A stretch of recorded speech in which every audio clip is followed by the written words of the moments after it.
Siang semuanya, saya Sylvia, saya dari PJJ Komunikasi KM 102. Di sini saya akan membawakan presentasi mengenai pembentukan opini publik melalui media sosial. Oke, apa sih itu media sosial dan gimana informasi dapat disebarkan secara cepat dan luas lewat sosial media? Juga bagaimana pihak tertentu menggunakan sosial media untuk menggiring suatu opini. Kalau untuk zaman sekarang saya rasa semua orang tahu ya sosial media karena ya itu adalah suatu tools yang kita pakai sehari-hari. Nah, di situ sosial media itu adalah media yang sudah dikonsumsi oleh masyarakat sehari-hari. Nah, di situ ada banyak media yang memang terkesan bias terhadap suatu masalah atau suatu poin. Jadi penggiringan opini itu gampang sekali dilakukan oleh media tersebut. Gitu.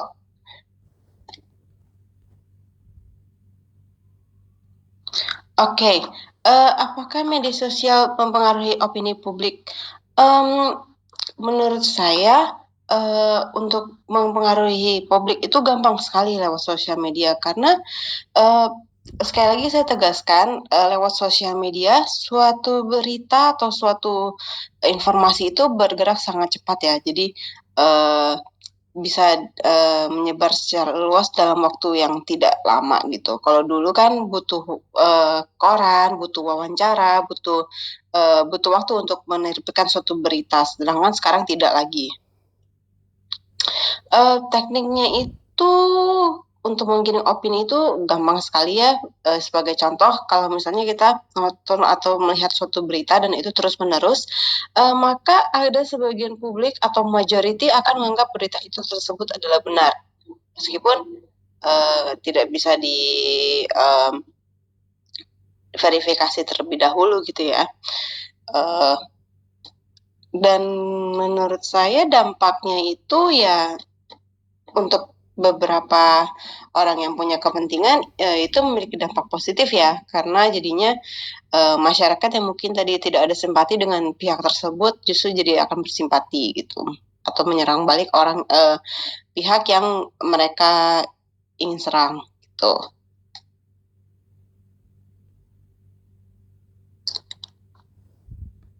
Dan di media sosial itu ya peranannya itu memang untuk menyebarkan informasi secara tepat, juga menggunakan influence dari tokoh-tokoh yang dipercaya publik.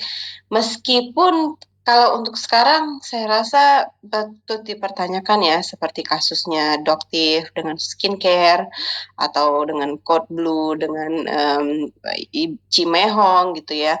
Karena zaman sekarang banyak orang yang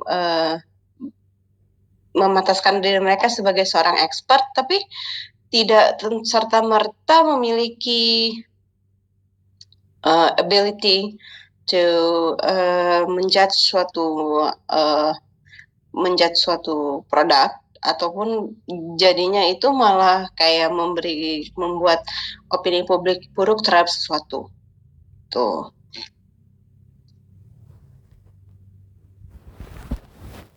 Oke, untuk teknik-tekniknya ada 4 ya.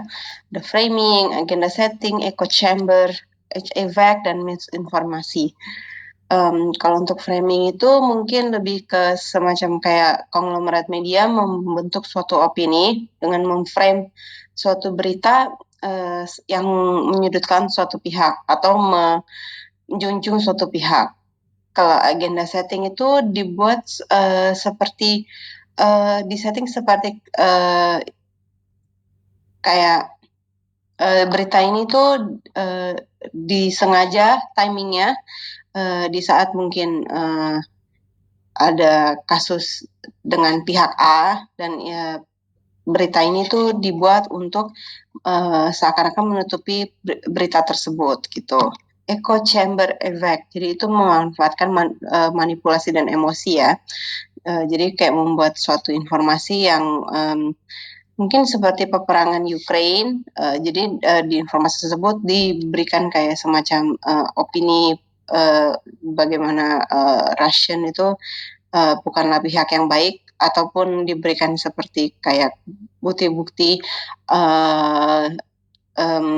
selama peperangan apa yang terjadi gitu. Itu akan berita-berita tersebut mau mengoyahkan emosi kita gitu. Dan informasi atau hoax, dan itu yang paling sering sih di sosial media. Saya sering sekali menemukan berita-berita seperti ini, berita-berita yang tidak jelas sumbernya dan tidak jelas permasalahannya bahkan, tapi semakin marak ya semakin hari, dan kemajuan teknologi itu justru membuat misinformasi ini semakin cepat penyebarannya dan pembuatannya gitu.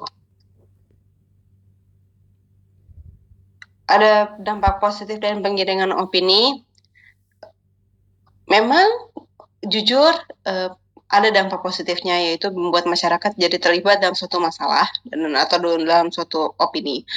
Tapi buat saya pribadi, saya tidak bilang itu adalah dampak positif, karena di sini ini masyarakat itu dibuat seperti puppet yang gampang sekali berubah pendiriannya. Jadi masyarakat itu tidak memiliki opini pribadi. Semuanya itu dibentuk oleh media.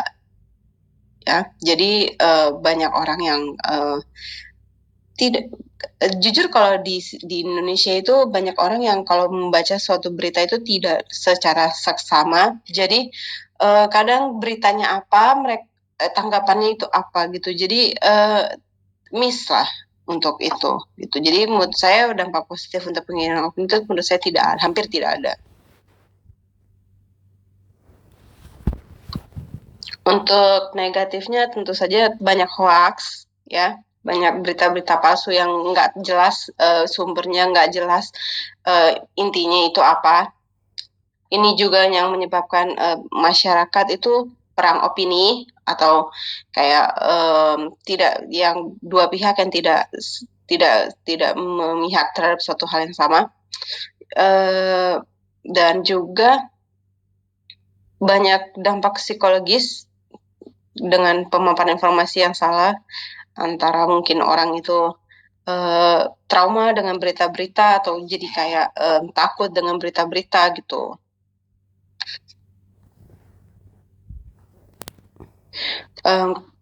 Pada akhirnya menurut saya itu media sosial itu memang sangat berperan besar dalam menyebarkan suatu informasi.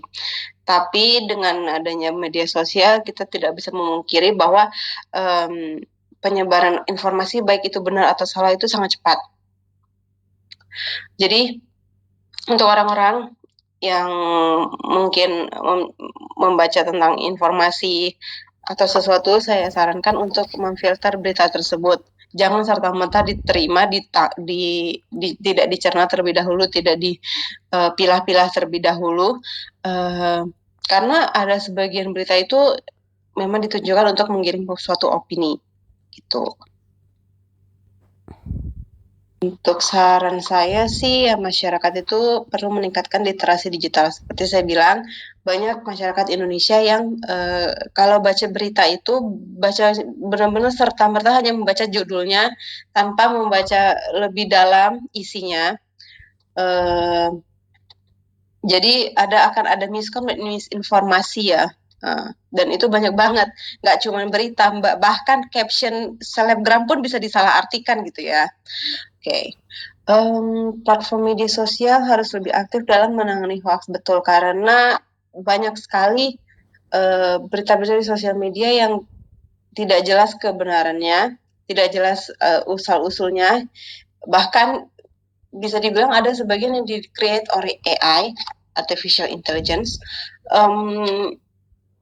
Saya harap sih kalau untuk sosial media mungkin lebih ditingkatkan kewaspadaan terhadap hoax, karena itu memang banyak sekali, mau Facebook, mau TikTok, mau Instagram, semua ada. Dan juga menurut saya pemerintah itu berperan penting dalam hal tersebut, agar masyarakatnya itu tidak mengkonsumsi konten tapi kontennya itu salah.